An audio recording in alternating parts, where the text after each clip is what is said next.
Араван районуна караштуу номер 24 Базарбай Жээналиев атындагы орто мектеби кыргыз тили жана адабияты мугалими Кубанычбек кызы Кайрынса. Саламатсыңарбы окуучулар? Биз бүгүн силер менен кыргыз тили сабагын өтөбүз. Кыргыз тили 5-класс 4-чейрек. Балдар, бүгүнкү өтүлө турган темабыз сынатуур сөз түркүмү. Дептер ручкаңарды жазып, өтүлгөн теманы жазып алгыла. Сабагыбыздын максаты билим берүүчүлүк. Окуучулар сынатуур сөз түркүмү жөнүндө маалымат алышат жана сүйлөмдө аткарган кызматы менен таанышышат. Өнүктүрүүчүлүк. Окуучулар көнүгүүлөрдү аткаруу менен сүйлөм ичинен сынатуушторду айырмалап тапканга жана морфологиялык талоого үйрөнүшөт. Тарбия берүүчүлүк. Окуучулар сөзгө маани берүүгө, мугалимди кунт коюп угууга тарбияланышат.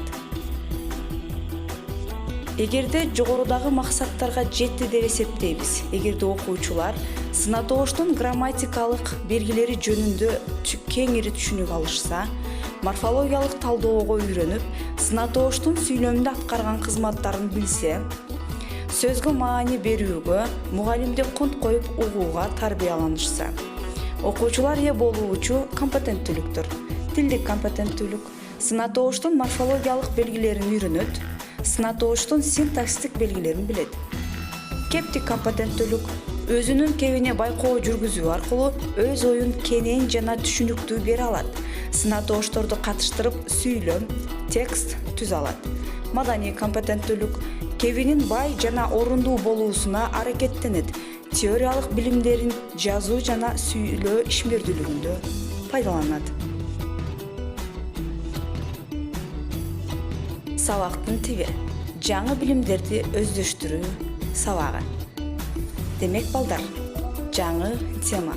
Демек, заттын сын-сыпатын, өңүтүсүн, формасын, көлөмүн жана башка белгилерин билдирип, кандай, кайсы деген суроолорго жооп берген сөздөр сынатооштор деп аталат. Мисалы: кандай кызыл гүл, кандай кызыктуу сабак, кандай ысык нан, кандай жаркын келечек, кандай мээримдүү эне. Балдар, сүрөткө карап сынатоош сөздөргө мисал келтиргиле. Жаратылыш кандай? Жаратылыш кооз. Кандай жаныбар? Жырткыч жаныбар. Кандай мунара? Бийик мунара. Балдар, өтүлгөн теманы кандай түшүнгөнүңөрдү билүү үчүн төмөндөгүдөй көнүгүүлөрдү аткарабыз. Аны эмесе дептериңерди, ручкаңарды даярдап, көнүгүүлөрдү жазып барабыз. Биринчи көнүгүүбүз: сүйлөмдөрдү толуктагыла. Мында көп чекиттердин ордуна тиешелүү болгон сынатоош сөздөрдү коюп толуктайбыз. Биринчи мисал: кандай уул элине баш болот, кандай уул элине кас болот. Экинчи мисал: ак эмгектин наны кандай, жалкоонун жаны кандай. Үчүнчү мисал: Тянь-Шань көп тоолордон кандай. Көрдүңөрбү балдар, кандай деген суроого жооп берген тиешелүү болгон сынатоош сөздөрдү көп чекиттердин ордуна коюп көнүгүүнү аткарабыз. Сөзсүз түрдө дептерибизге жазып алабыз. Кийинки көнүгүүбүз: төмөндө көрсөтүлгөн сөздөрдүн сын-сыпатын билдирген сөздөрдү таап жазабыз. Биринчи: шакек, туз, топ, кино, гүл, чөп, булут, коон, алча, мектеп. Балдар, ушул жогорудагы мисалдарды зататоош сөздөргө сын-сыпатын билдирген сынатоош сөздөрдү улап сөз айкашы түзөбүз. Демек, мен силерге үлгү катары мисалы шакек деген заттын сын-сыпатын билдирген сөздү үлгү катары көрсөтүп берем. Кандай шакек?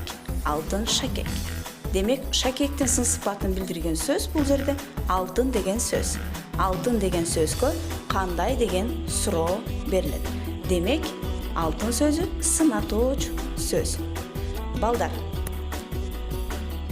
Эми силер менен сынатоош сөздөрдүн сүйлөм ичинде аткарган кызматтары жөнүндө айтып кетпесек болбос.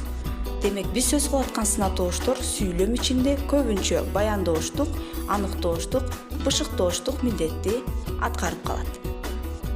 Мисалы, биринчи мисал, акылдуунун сөзү кыска. Демек бул жерде кандай деген суроого жооп берген сөз кыска.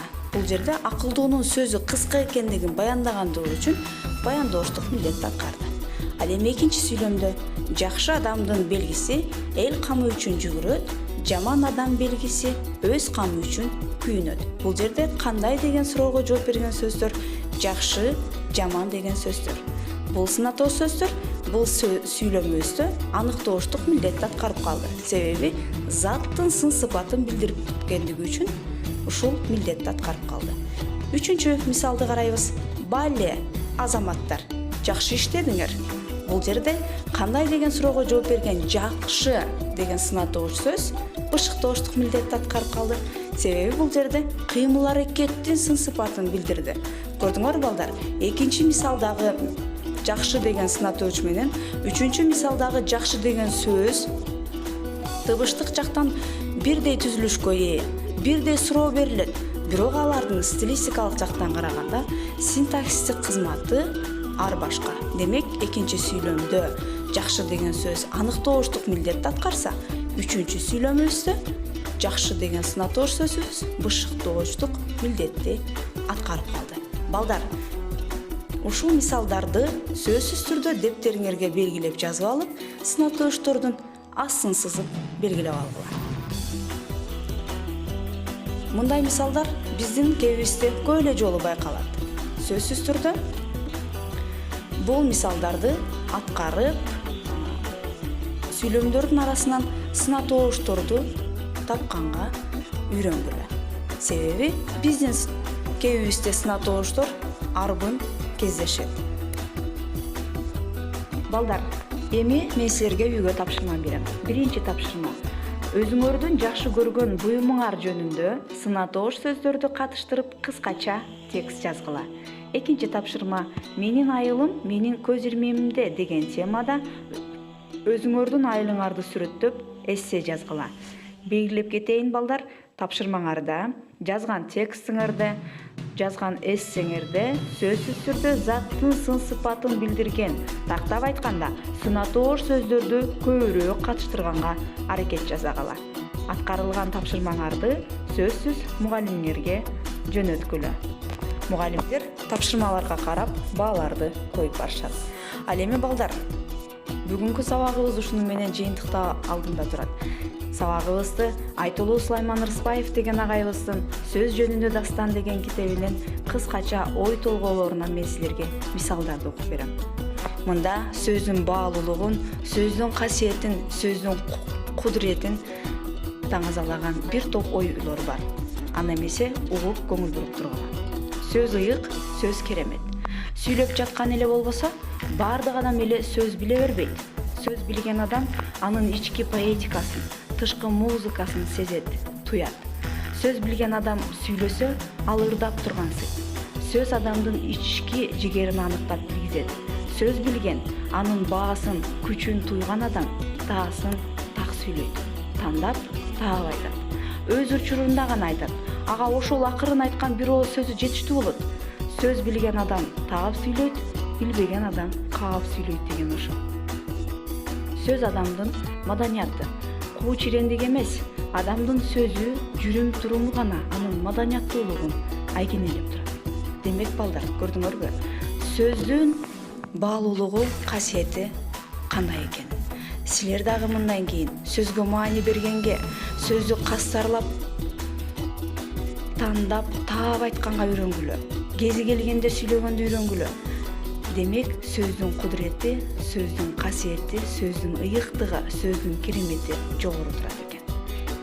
Сөзсүз түрдө силердин сүйлөгөн сөзүңөр дагы уккулуктуу, угумдуу болуш керек экен. Себеби сөз адамдын маданияттуулугунун көзгүсү экен.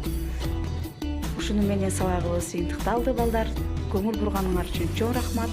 урматым менен номер 24 Базарбай Жээналиев атындагы орто мектебинин кыргыз тили жана адабияты мугалими Кубанычбек кызы